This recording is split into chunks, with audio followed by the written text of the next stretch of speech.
It has turned out to be a hot day here in Ontario, here at Campbellville.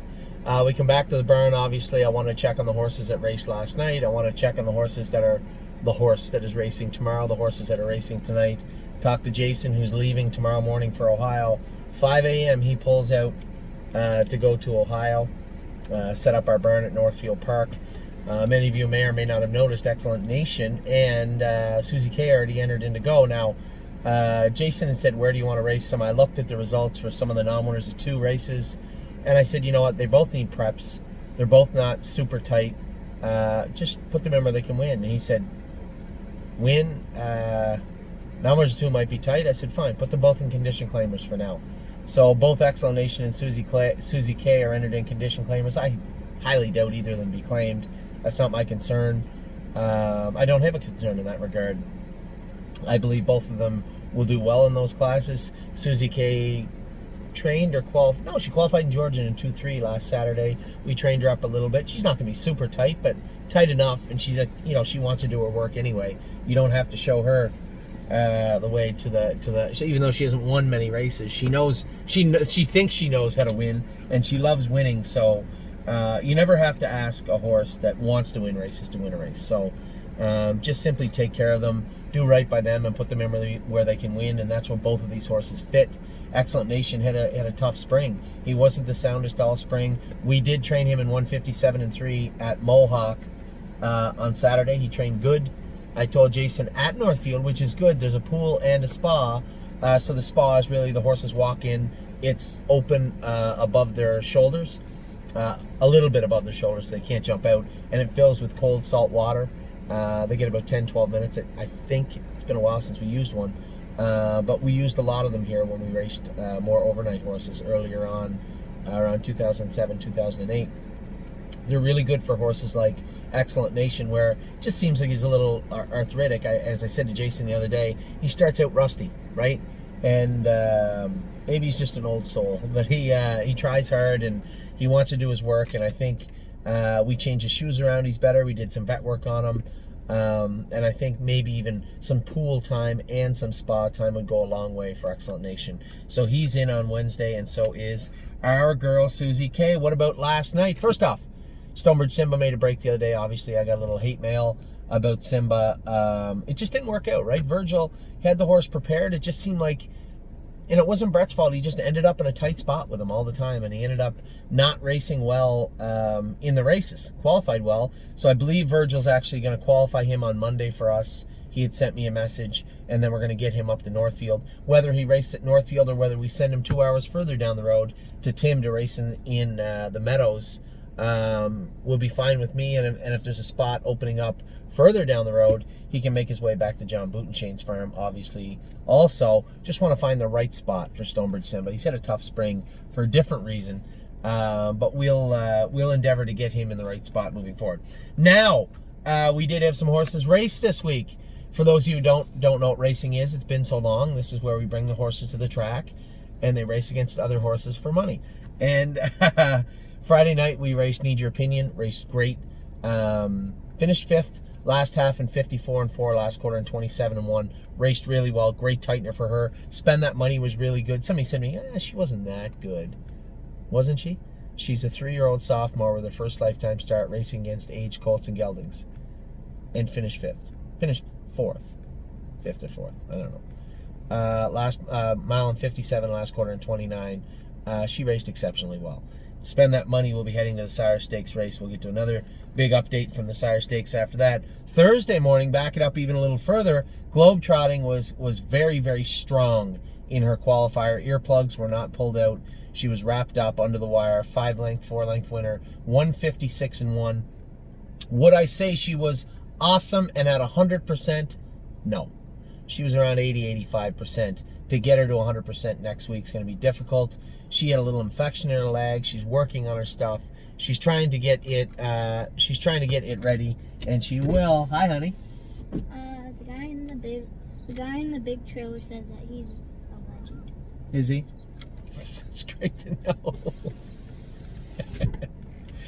I don't know who the guy in the big trailer is, but that's great information. So globetrotting, we'll have her close to 100% as we can going into Friday, but 56-1 at 80% is pretty good.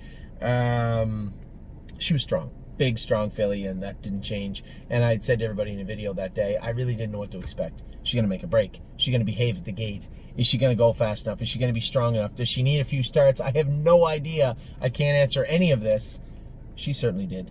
56-1 was a big mile for her and looked very, very, very strong doing it. So then back to Friday, spend that money, need your opinion. Frontier Cruise, a little flat, finished third, 156 at Grand River. Okay mile for him. And then the only real killjoy of the whole night was Sunshine and Shade. He was a little flatter than I thought he'd be. We had done some vet work on him since then, run some fluids into him, taking his blood. His blood was a little out of whack, but I think there's lots of stuff we could work on. I guess I feel a little upset about it because maybe I should have, Mary and I should have worked on that going in. But I think we both were of the mindset we're just going to go over and train Sunshine and Shade and get paid.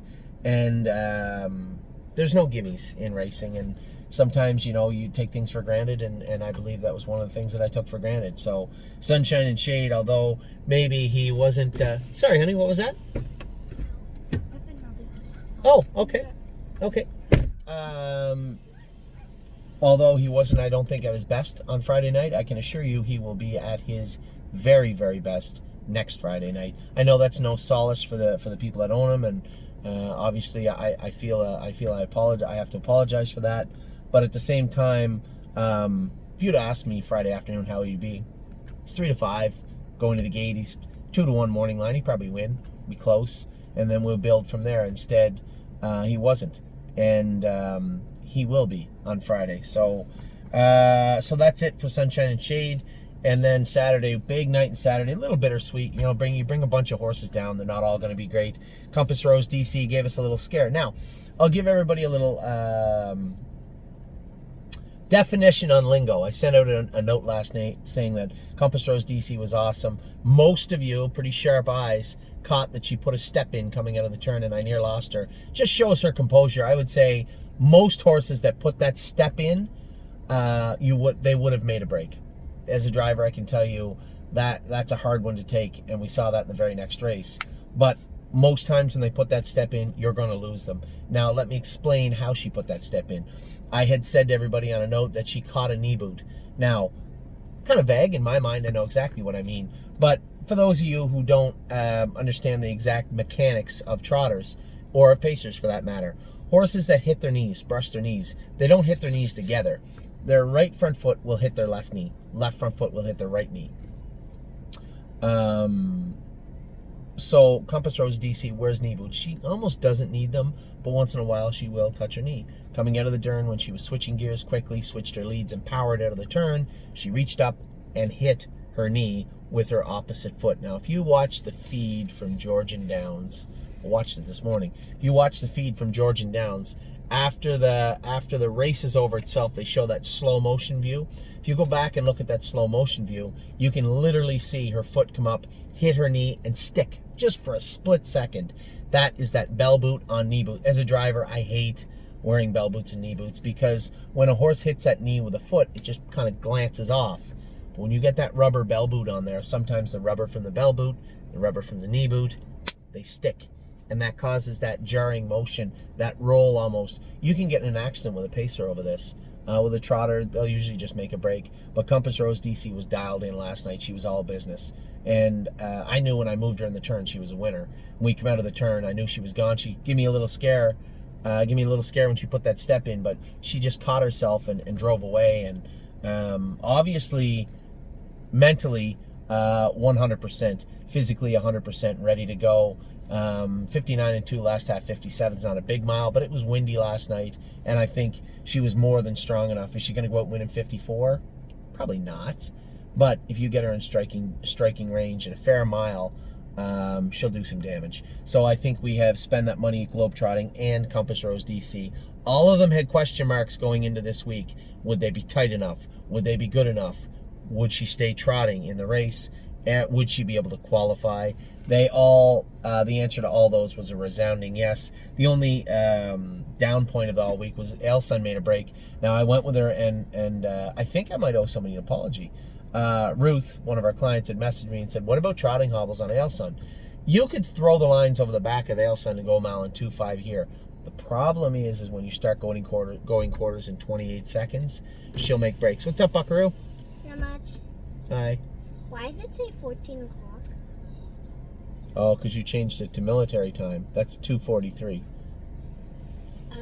1,400 hours. I can change it back in a minute. Okay. Okay. So,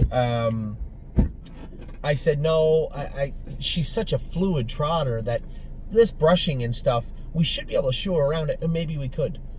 But it might be easy. It might be easier said than done. So I actually did order another shoeing change for tomorrow morning, and I am going to try the trotting hobbles on her Monday morning here, and she is into qualify at Mohawk. Hey, throw that in the garbage. What are you doing? She is into qualify here Tuesday morning. Will she go with the hobbles for sure? No, I would say right now on Sunday it's a coin flip. I don't know yet. Depends how she feels with new shoes on, and if we need to put the hobbles on her tomorrow, we will. So that's where we're at with Ailson. She's ready and tight enough right now. I could qualify her in 57 probably. She needs to do it cleanly. So that's where we're at with Ailson. A couple of question marks hanging on her heading into Monday morning. All of those hopefully will be answered by the time we're done with her tomorrow, heading into Tuesday. Now, last night, go back to last night, Compass Rose DC was awesome. Hi! Compass Rose DC was awesome, and I explained what catching a knee boot meant. Ava, you have to go back outside with her, honey. Mom told me to come in. Ava, remember what I just said? Yes. If you are going to be, I'm doing the videos here, not you, Turkey. Okay, can you just take her back outside for a second, sweetie, please? So obedient. Right now, please. So,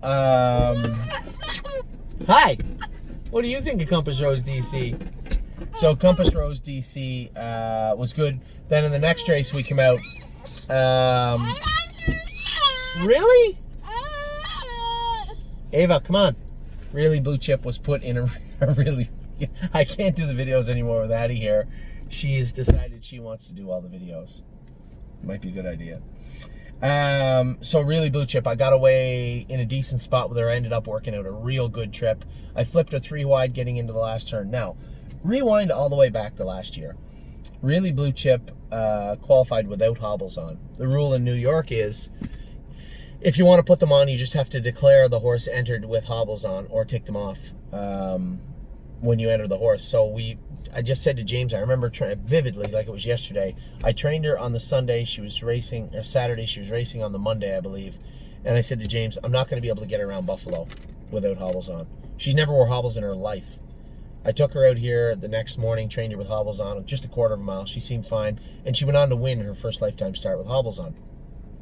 She gets out of gear a little bit, and that is why they ended up on her. Now, we trained her down, we qualified her. She was fantastic without hobbles on. Without hobbles on. So we thought she'd be fine. I moved her 3 wide. She can trot through the middle of a turn as fast as any horse can trot in a straightaway in that class. But when you come out of that turn, I'll have to take some of the responsibility. I tapped her on the tail and I was chasing her and she rolled off. And I knew all of what I just told you was in my head. It just never dawned on me that she would make a break there. Remember what I told you, Compass Rose DC, when they put that step in right there, you usually never ever see them,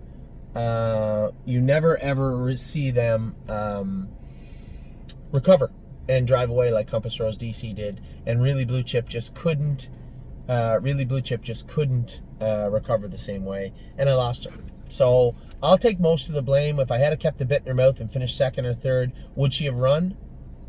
I really have to believe no. So I'll take the blame for that. Nevertheless, it did certainly look like she could have got up to win. They went in 58-3. Her own half was in a minute and a bit. Big mile for Really Blue Chip. I was really pleased with her. Am I going to rush out and do a million different things to fix her? No. First thing I'm going to do is not throw the lines at her coming out of the turn, hit her swat in the tail. I'm going to try and drive her through it. Other than that, she was very, very strong. So, Rooney Blue Chip, we'll take it one day at a time. We'll race her next week. I would like to keep her here for a bit. I would like to keep her on an 8 to 10 day schedule. She still is thin. She's putting a little weight on, but shipping her all over New York and racing her. I'd love to race her. Actually, she's a horse that would love to race Buffalo, Batavia, Saratoga, Monticello. We start getting to the big tracks and we might get in trouble with her. But for now, we're going to keep her right here and race her in those classes. She fits them real, real well. So I'll take the blame for that. Next horse we went with was Rooney Blue Chip. Rooney Blue Chip did all he could. Now, maybe I trained him too hard 3 days out. I trained him in 2.5 at Mohawk 3 days before. Maybe that was too much. Maybe he just wasn't ready for 1:59 off a half in a minute sitting 7th. He just did what he could last night.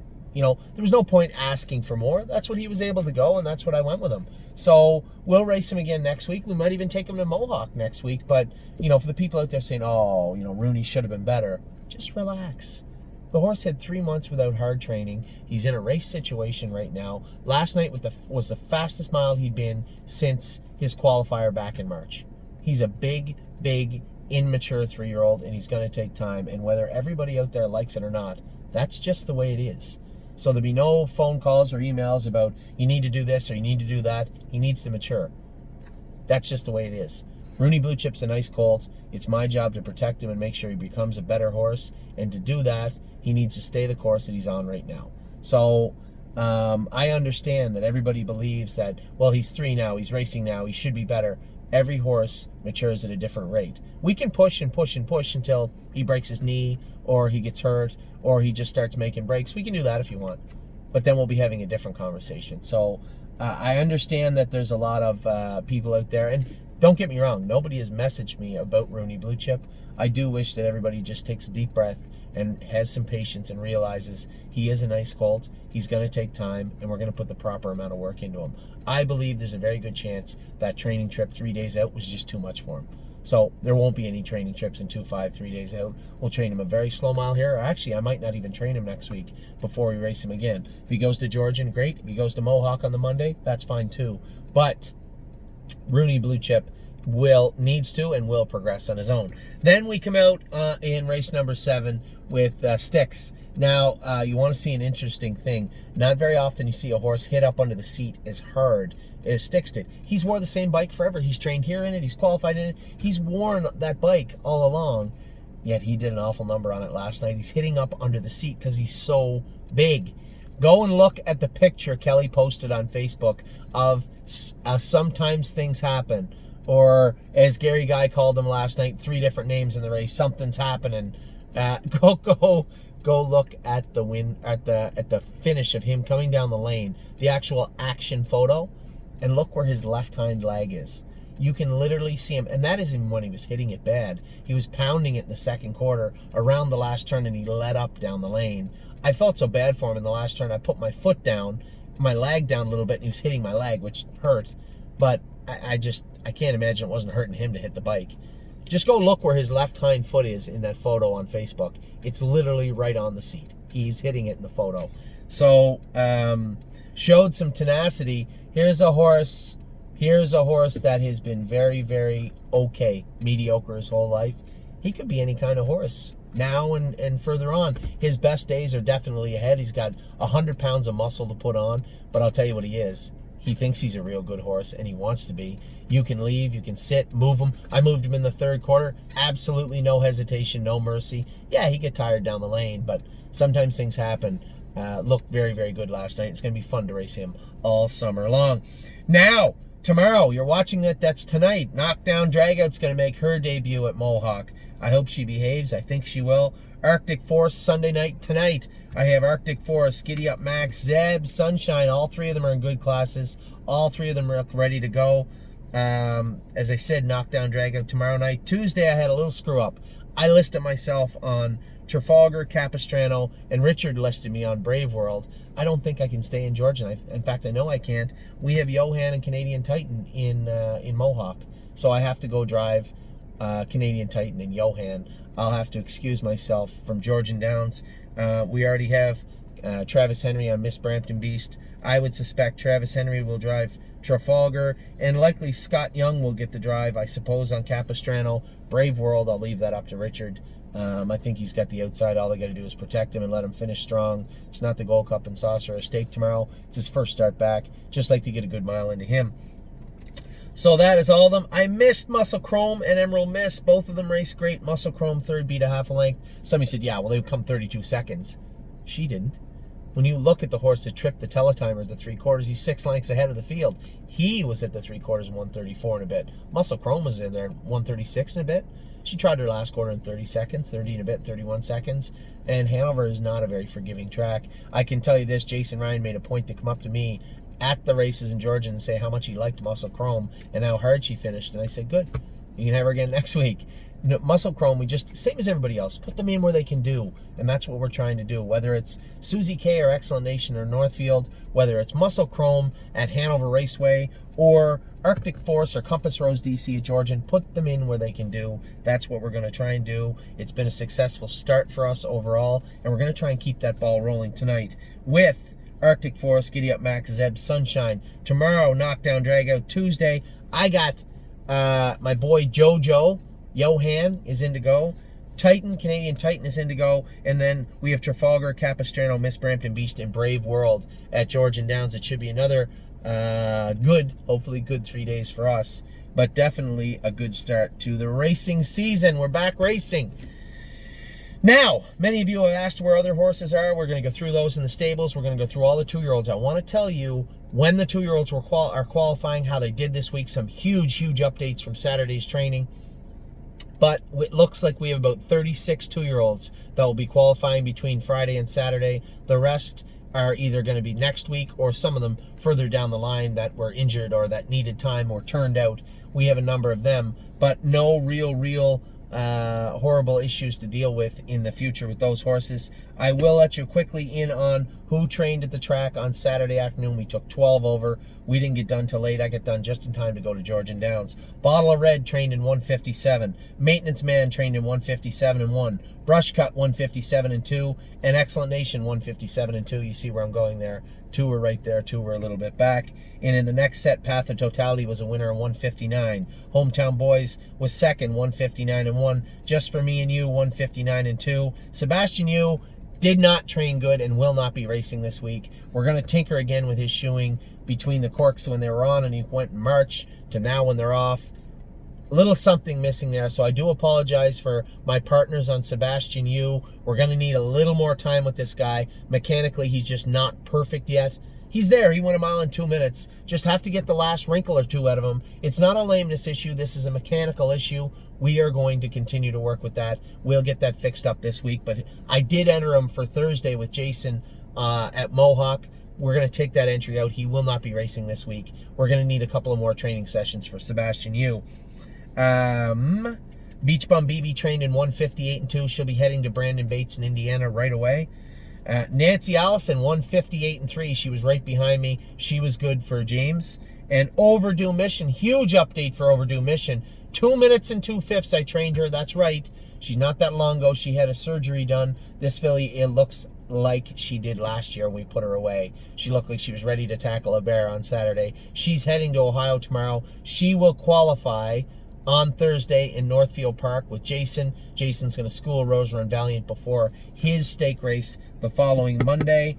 What else do we do? AL Sun trained a little bit better. As I said, we're going to tinker with her tomorrow. I'm not going to give you the updates on the 2-year-olds. They didn't go to Mohawk. They trained here. But a couple of huge updates coming up. So if you want to hear about those, like television, you're going to have to tune in to the 2-year-old section. A ton of updates, a lot of information going on in the 2-year-old section, what they're doing, how they did this week, when they're qualifying, what we think about them, and what they need to improve on. If there's any that need to improve on some stuff, we're going to talk about that also. But for now, that's your opening. We're all done. We're going to come back in just a little bit. Got to drive home first. Got to come back in just a little bit and talk about all the 2-year-olds, all the 3-year-olds, what they're up to, where they're going, when they're going, and then also all the stables. We'll be back soon.